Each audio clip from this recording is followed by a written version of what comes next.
છોટાઉદેપુર જિલ્લાના સંખેડા તાલુકાના સોનગીર ઇન્દ્રાલ ગામે બિરાજમાન રાજા રણછોડરાયજીનું આશરે 300 વર્ષ જૂનું પવિત્ર ધામ ભક્તોની અતૂટ આસ્થાનું કેન્દ્ર બની ગયું છે। આ ધામમાં પ્રવેશતા જાણે મનને અનોખી શાંતિ અને હૃદયમાં ભક્તિભાવની લહેર અનુભવાય છે। અહીં બિરાજમાન રાજા રણછોડરાયજીની મનોહર પ્રતિમા ભક્તોને ડાકોર અને દ્વારકાની યાદ અપાવે છે અને એટલા માટે જ આ ગામ મિની ડાકોર તરીકે ઓળખાય છે। તો આવું દર્શન કરીએ રણછોડરાયજીના આ પાવનકારી ધામના। છોટા ઉદેપુર જિલ્લાના સંખેડા તાલુકાના સોનગીર ઇન્દ્રાલ ગામે રણછોડરાયજીનું મંદિર આવેલું છે। આ મંદિરના શિખર ઉપર શ્વેત રંગની ધર્મધજા બારેમાસ ફરકતી રહે છે। લગભગ 300 વર્ષ અગાઉ રણછોડજીની પ્રતિમા એક ઝૂંપડા જેવા ઘરમાં બિરાજતી હતી, પરંતુ ત્યારબાદ અહીં નજીકના રેલવે સ્ટેશનમાં ગાર્ડ તરીકે ફરજ બજાવતા જોશીજીએ અહીં આ મંદિર બનાવ્યું હતું। આ મંદિરનો ઇતિહાસ પણ ઘણો રોચક છે। રણછોડરાય મંદિરમાં સ્થાપિત આ મૂર્તિ અત્યંત આકર્ષક અને મનને મોહી લે એવી છે। અહીંયા આવતા દરેક શ્રદ્ધાળુ ભક્ત ઘડી બે ઘડી માત્ર રણછોડજીની પ્રતિમાને જોયા જ કરે છે। નજર હટાવવાનું કોઈને મન કે ઈચ્છા થાય નહીં એવી અત્યંત આકર્ષક અહીંની પ્રતિમા છે।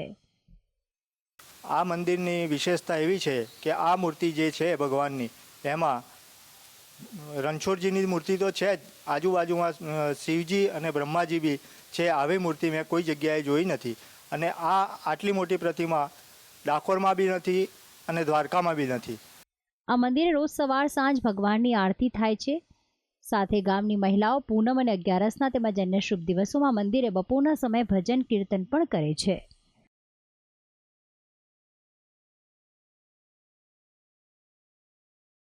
રાજા રણછોડરાયજીના દર્શન ઉપરાંત અહીં ભજનના સમયે અત્યંત જ પવિત્ર વાતાવરણ બની જાય છે।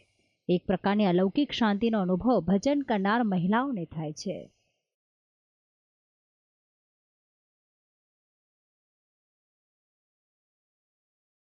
આ મંદિરમાં બિરાજિત રણછોડરાયજીની પ્રતિમા ભક્તોની મનોકામનાઓ પૂર્ણ કરે છે। અહીંયા બિરાજતી રણછોડરાયજીની પ્રતિમા ચમત્કારિક હોવાનું ભક્તો માને છે। એમની પાસે જે પણ કંઈ ભક્તો માંગે છે એ ભગવાન આપે છે। દરેક ભક્તોની મનોકામના રણછોડરાયજી પૂરી કરતા હોવાના અનેક પરચા અહીં મળેલા છે। માનતા પૂરી થાય એટલે ભક્તો પોતાની ટેક પણ પૂરી કરવા માટે મંદિરે આવે છે।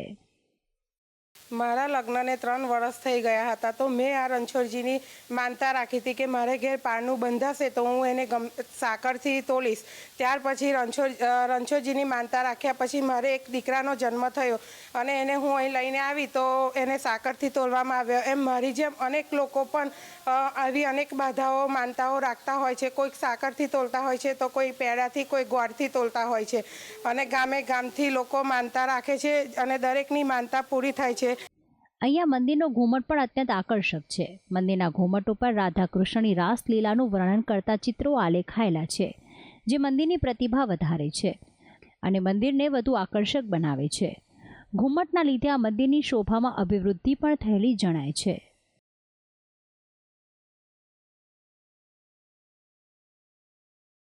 અહીં બિરાજિત રાજા રણછોડરાયજીની પ્રતિમા આશરે 5 ફૂટ જેટલી ઊંચી છે। સાથે સાથે આ પ્રતિમાની એક એવી પણ વિશેષતા છે કે રણછોડરાયજીના મુખારવિંદની આસપાસ બ્રહ્માજી અને શિવલિંગ બિરાજેલા જોવા મળે છે। બ્રહ્મા, વિષ્ણુ અને મહેશ એમ ત્રણેયના એક સાથે દર્શનનો લહાવો અહીંયા મળે છે।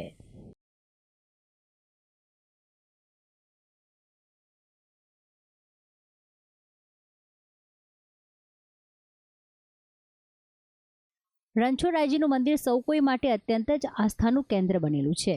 આ મંદિરનો રાજ્ય સરકારે પ્રવાસન સ્થળ તરીકે વિકસાવવા માટે અઢળક ગ્રાન્ટ પણ ફાળવેલી છે, જેના થકી મંદિરની આસપાસના વિસ્તારનો વિકાસ પણ સારી રીતે થયો છે। ભક્તિ સંદેશ ન્યૂઝ, છોટાઉદેપુર।